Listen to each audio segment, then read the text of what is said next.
Assalamualaikum warahmatullahi wabarakatuh. Kembali lagi rekan-rekan semuanya bersama kami di Zona Astral.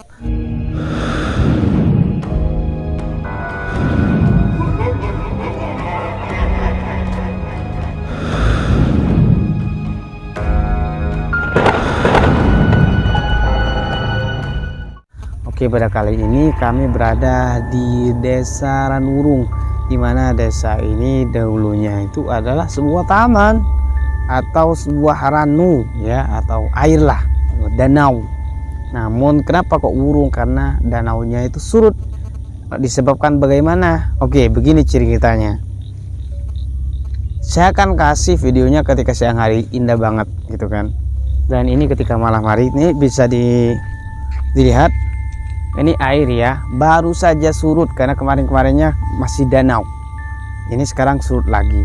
Konon katanya tiap tahun atau 2 tahun sekali air danau ini kembali muncul, kembali menyumber dari bumi, keluar seperti biasanya hingga memenuhi seluruh area danau yang ada di sini, bahkan ke rumah-rumah permukiman. Sudah tak lazim bagi masyarakat sini karena memang asal muasal desa di sini adalah danau, namun urung dikarenakan sesuatu. Oke, saya ceritakan. Awal mulanya ada seorang raja yang bertubuh raksasa. Dari cerita masyarakat yang ingin menikahi seorang putri yang bernama Nyimas Arum. Ketika seorang putri tersebut dilamar oleh sosok raja, dikarenakan rajanya sosok raja yang gak tampan seperti raksasa, tentunya dengan wajah yang tidak good looking ya kan, atau tidak seperti pangeran yang lainnya, bisa dikatakan buruk rupa karena ada tanduk dan sebagainya dan lainnya gitu kan. Akhirnya putri tersebut meminta persyaratan kepada sang raja untuk dibuatkan taman pemandiannya beserta dayang-dayangnya dengan tempo waktu 1 malam. Akan tetapi sang raja tidak menyerah dikarenakan raja ini adalah raja yang tangguh, kemardikan, santri sakti mandraguna. Ini sang raja menyanggupi. Ketika sang raja sambut, betullah dibuatkan danau dan taman dalam 1 malam dengan bantuan para tentara jinnya. Ketika danau hampir jadi, tinggal 1 langkah lagi bisa dilihat memang seperti dibentuk seperti kolam. Ini jauh dan ini luas sekali ya, walaupun tak terjangkau kamera tebing-tebingnya, dan ini indah sekali. Ini baru saja bulan kemarin danaunya kembali muncul, dan biasanya masyarakat di sini dahulunya itu mengadakan selamatan atau nasi tumpeng, doa bersama supaya danau tersebut cepat surut. Biasanya untuk menyurutkan danau, biasanya mengadakan selamatan. Begitu pula sebaliknya. Jadi ketika sudah selesai danau, tiba-tiba sang putri tidak menepati janjinya. Bagaimana? Lalu sang putri ternyata kabur, tidak menempati kediamannya. Akhirnya sang raja marah, lalu dengan geramnya raja tersebut mengeluarkan ajian saktinya di daerah sana sehingga tebingnya hancur karena ditonjok oleh sang raja.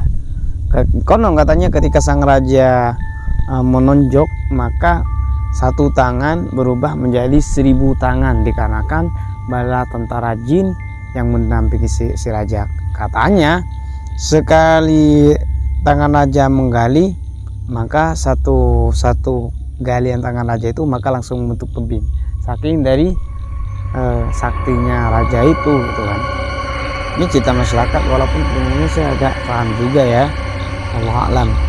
Jadi akhirnya sang raja pun marah, memporak-porandakan taman yang sudah jadi, sehingga dari asalnya taman atau danau menjadi wurung atau bahasa Majurannya burung, jadi danau wurung. Danau gak jadi. Inilah keadaan posisi malam di danau ini gitu kan. Yang saya tempati ini adalah danau. Yang saya tempati sekarang ini adalah tepat di pertengahan danau, akan tapi lebih tepat tengahnya di sana ada sebuah tanda atau dengan misalnya tumbuh-tumbuhan yang mana tumbuhan ini dipercaya oleh masyarakat sekitar sebagai pusat sumber mata air yang ada di danau sini.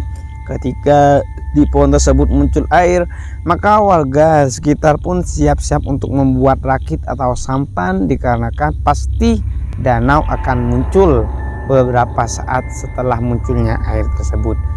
Untuk surutnya ini belum tentu, dikarenakan masyarakat pun sudah membuat pembuangan air, dikarenakan ketika danau kembali air kembali naik, maka mengganggu aktivitas warga sekitar, terutama dalam akses jalan dan pertanian. Jadi masyarakat berinisiatif membuat pengairan untuk membuang air ketika danau kembali datang.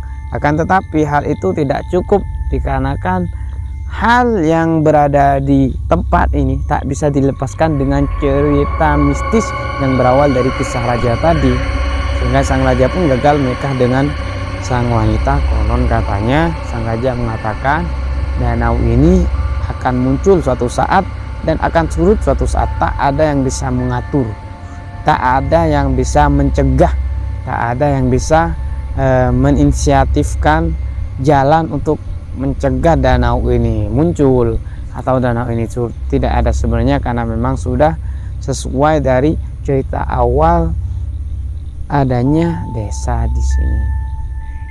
Pembabat yang pertama pun menemui tempat ini dalam keadaan yang berisi air dan penuh dengan hewan-hewan buas. Jadi ini dari daerah sini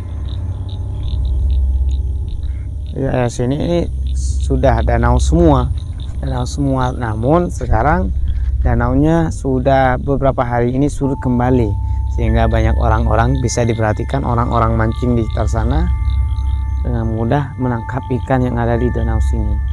Jadi rekan-rekan semuanya, banyak cerita-cerita yang perlu kita ketahui, bukan untuk kita yakini 100% mengikuti, tidak, akan tetapi sebagai tanda seni ya, atau kekayaan yang berada di Nusantara kita. Oke, mudah-mudahan ini bermanfaat. Jangan lupa like, share, komen, dan subscribe tentunya. Tunggu video selanjutnya. Oke, assalamualaikum warahmatullahi wabarakatuh.